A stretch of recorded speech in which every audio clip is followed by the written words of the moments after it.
tape right now because I'm about to tell you the truth. And F you if you can't handle the truth. This version of Biden is the best Biden ever.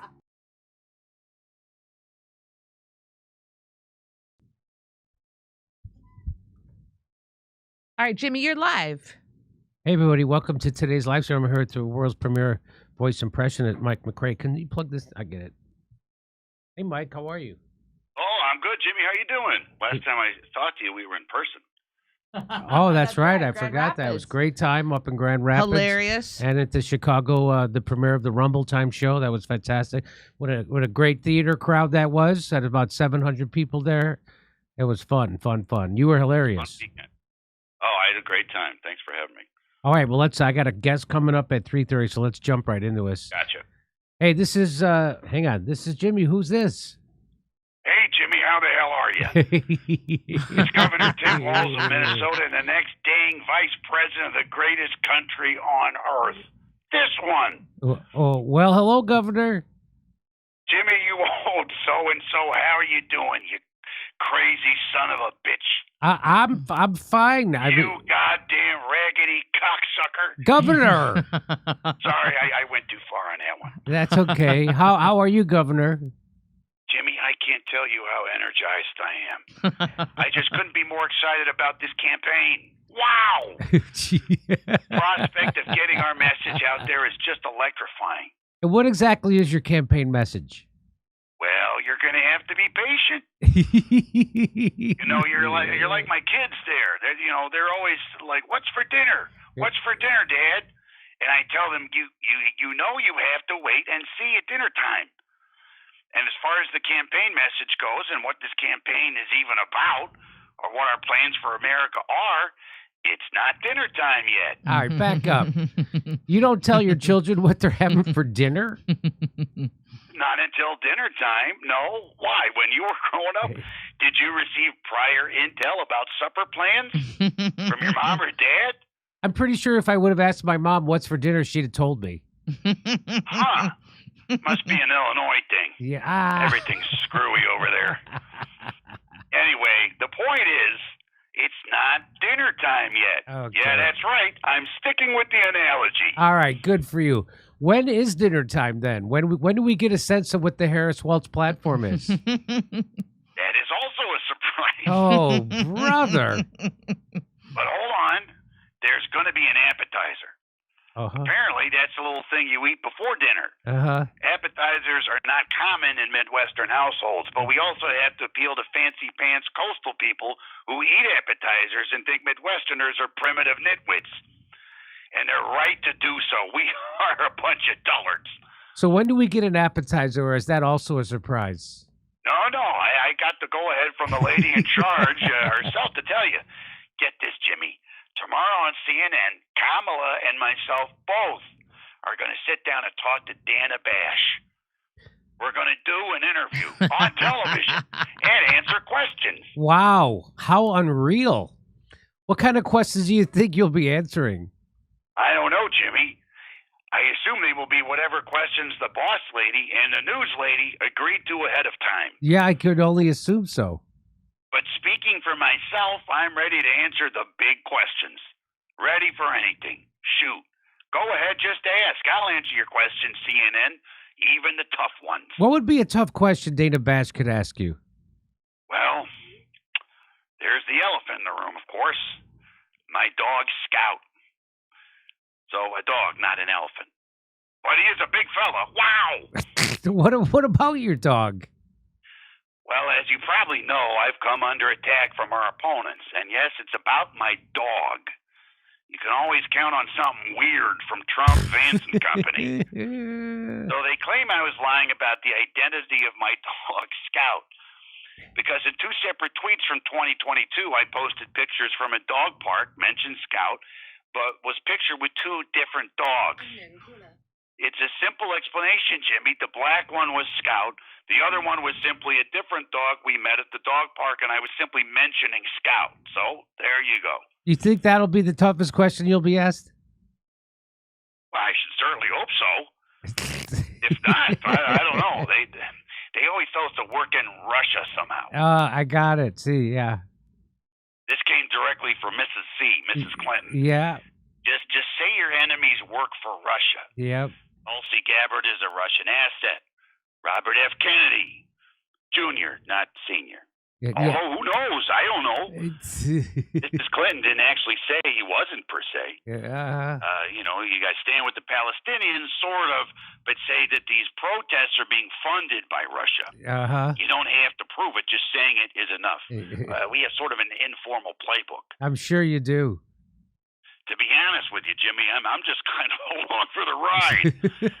This whole thing is just wow. All the big stuff, the big questions and issues, I leave that to my better halves. Kamala, Mrs. Clinton, my wife, whoever else. After all, I'm just a boring white guy from the Midwest.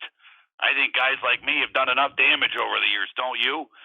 Time to get some pantsuit energy into the driver's seat. I'm just there to check for oncoming traffic. Well, that's a pretty pathetic way to see your role, but I'm sure that's why you were chosen.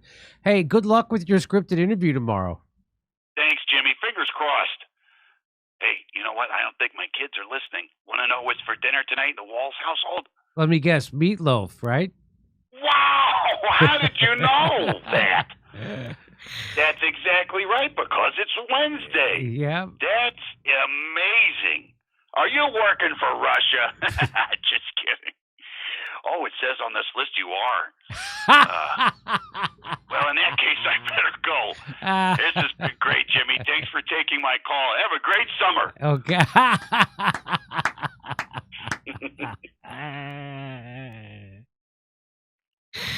I hope there's a way we could figure out how to keep doing him if they lose. Anyway. Oh, I'm not going anywhere. I'll still be the governor of a state. Oh, that's right. That's right. Okay, let's move on to our next sketch. Hey, this is Jimmy. Who's this? This is Kamala supporter. Oh my God, Kamala supporter. Wait, what? I thought you were Hillary supporter. Oh my God, let it go already. Move on. 2016 was like 8 years ago. Let it go, Jimmy. Jesus. Okay. Okay. This is Kamala's year, and I stan a legend. And support her, naturally, given my character's name. Wow, from Hillary supporter to Kamala supporter. That's quite a sea change. Excuse me? Sea change. I'm sorry, I don't recall bringing up bottom surgery.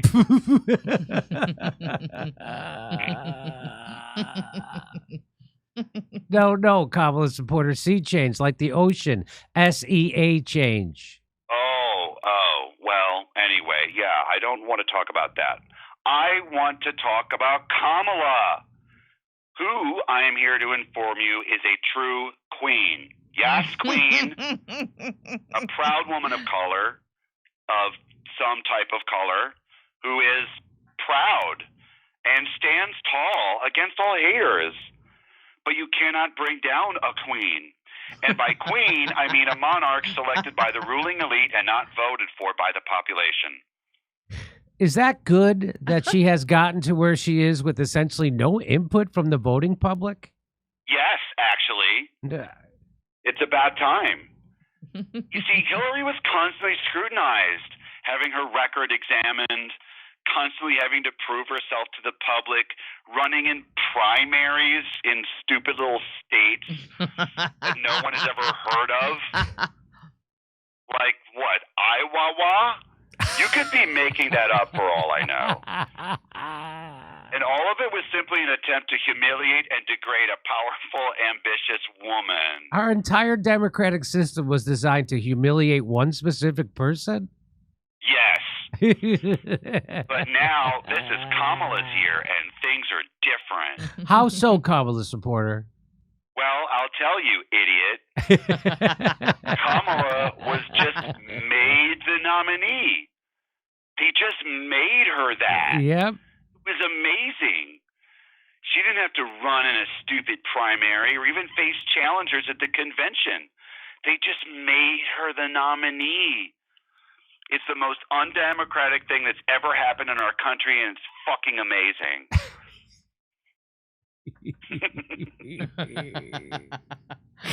I'm gonna say that in my act tonight.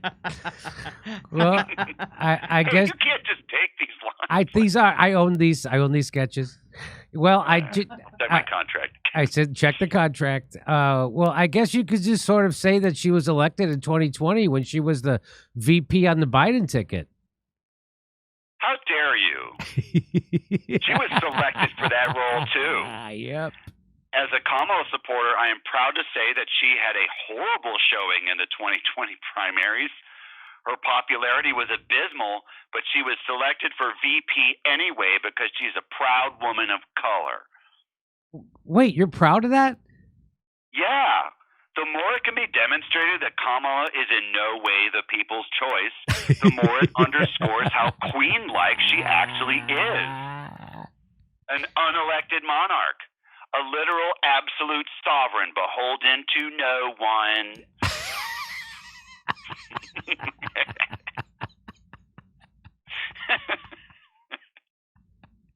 Okay. La, la, la. So when you say queen, like she's a queen, you literally mean queen. You mean you want the United States to be ruled by an unelected king or queen? No, just queen, idiot. We don't want kings. This is in the middle of the ages or whatever. Just queen. A long, unbroken line of proud queens of color. Look, Kamala's supporter. Vice President Kamala Harris is. I'm sorry. It's just Kamala. What? Don't say the last name. It's just Kamala. Queens only have one name. But she does have a last name, and it's Harris. If she wins the election, she'll be called Kamala Harris. Okay, let me explain this to you. When you say that name, that H, it's very triggering to me, and you need to not do that. You know, this is nuts. I can't say a presidential candidate's last name. No, because that exacerbates my democracy dysphoria. That means my sense of psychological well-being is dependent on my delusion that Kamala is literally going to be crowned Queen of America, and that we live in a monarchy instead of some sort of representative government. And when you say that H name, that feels like an attack, like you're saying that's not actually real, Kamala supporter, and that's an attack. That's what that is.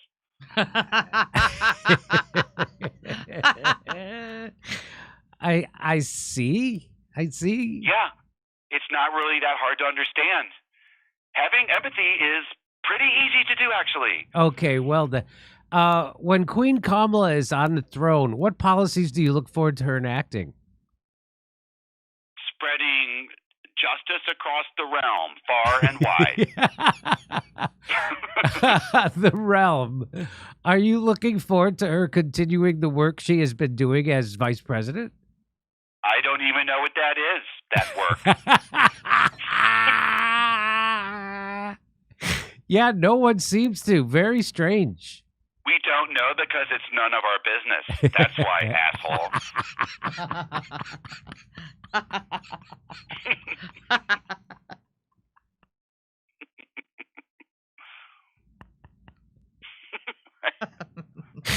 Well, fair enough, Kamala supporter. We got to go, but thanks for calling. This is going to be a really exciting summer for you. Oh, my God, so exciting. I can't even believe it. This is going to be the most exciting summer since 2005. Well, what happened in the summer of 2005? Nothing. Literally nothing happened. I stayed inside. I didn't talk to anyone except my cat. I pretended Hillary was the Queen of America.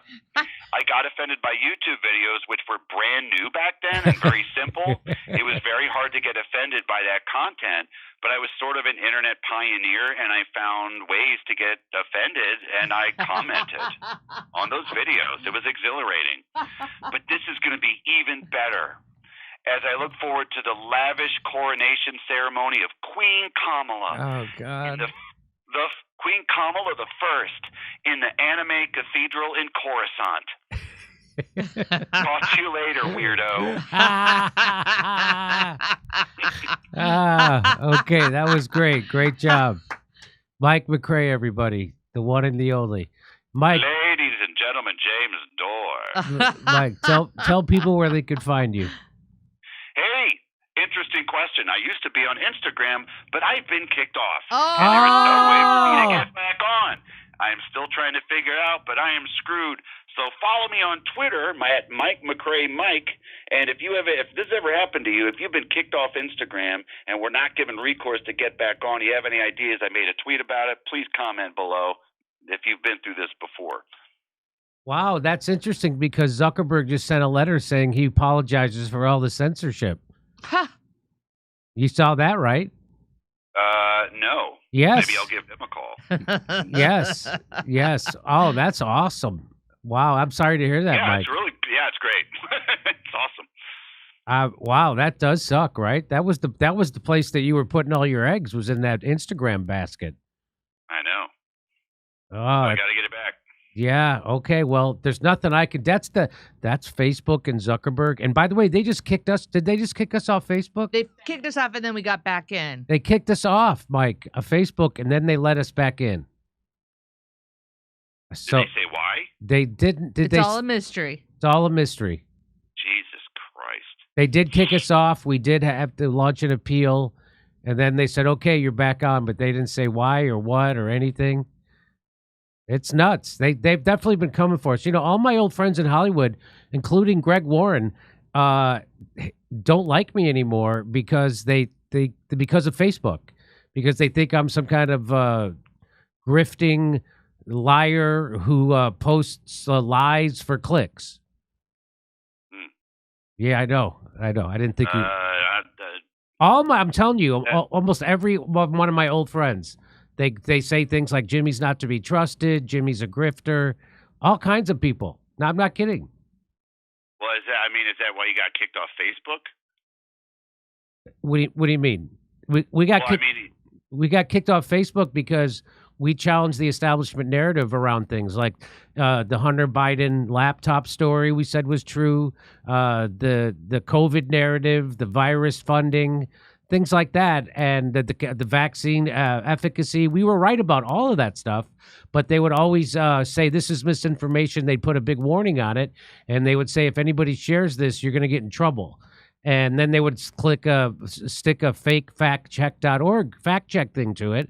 And as we all know, that factcheck.org is or places like that are funded by big pharma or a billionaire somewhere, and it's got to do with not facts, but it's got to do with a political agenda. And so, but my friends, I didn't post any of that shit, so I don't know why I got kicked off. But my friends on Facebook are too dumb to know that, and they're all establishment fucking tools. And they have no idea. And so they're all Hillary voters, like you just did. They're all like Kamala supporters. They're that kind of mental. And none of them has ever reached out to me to ask me, hey, Jimmy, why? Except my one friend, Alan Havey. And he's like, oh, I didn't know that. So whenever he'll say, hey, Jimmy, why are you saying this stuff? My wife's upset. And I'll say, well, this is why. And he goes like, oh, I didn't know that. So like he's, hey, Jimmy, why are you taking that horse dewormer? And then I go, well, it's actually not horse dewormer. It's actually a Nobel Prize winning medicine, and I got it prescribed by a doctor. And he goes, oh, I didn't know that. So my one friend, my one old time friend, which is Alan Havey, he's the one guy who's actually open to information. And when he sees something that bothers him, he actually calls me instead of just smearing me on social media, which is what almost every one of my old friends does. Yeah. Anyway, but I appreciate that. I'm sorry to hear about your Instagram, and hopefully we'll get that straightened out. Yeah, that'd be great. But we'll see next week. Hopefully it'll be fixed. Yeah. Okay, buddy. All right, let's go to a break, and we'll be right back. Hey, I believe in having a substantial percentage of my financial future secured with gold and silver. That's why I decided to partner with our sponsor, Colonial Metals Group. They helped me set up a safe and secured self-directed IRA where I have access to my assets no matter what the stock market, or for that matter, what the government is doing. Let the team of experts at Colonial Metals Group help you protect your family's future. We put together a special offer for our audience. Click on the link in the description below or call the special 800 number and you'll receive a safe and up to 10 grand in free silver. That's real. Up to depending, but go find out. Go to colonialmetalsgroup.com/Jimmy-Dore-show or call 888-910-1419. Hello? You order Chinese food? Oh, we got a lot of food here. It's cold outside. Oh, you fat fuck. You got egg roll, you got dumplings, spare ribs. You got everything. Everything.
Hey, thanks for checking out our YouTube channel. Subscribe by clicking on that button down there for more AM Joy and the rest of MSNBC. And click on any of the videos right here to watch the latest interviews and highlights. And you can get more videos from MSNBC for free every day with our newsletter. Just visit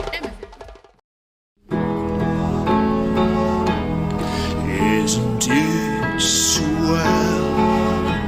The memes make themselves. They found a rabbi hole, tunnels and all. There's Jews in the walls. Isn't it bliss? The rabbinical grace soiling the mattresses.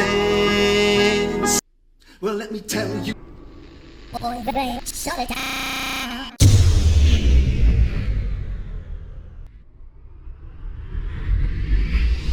If I were Rabbi Shmuley and diddle diddle diddle digga digga diddle diddle dum, all day long I'd diddle little bums. If I were a Shmuley man, I'd peddle all my dildos, dreidel dildos, selling dildos with my daughter and her mum.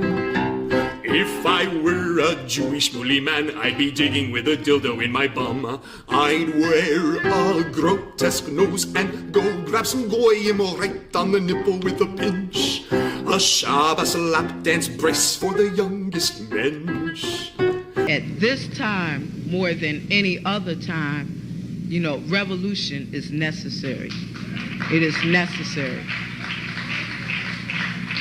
Not only based on what has happened with the MOVE organization, you know, the babies that have been murdered, you know, MOVE adults that have been murdered, bombs being dropped on us, but past that to what is happening with all black people, so-called minority people, you know, money poor people.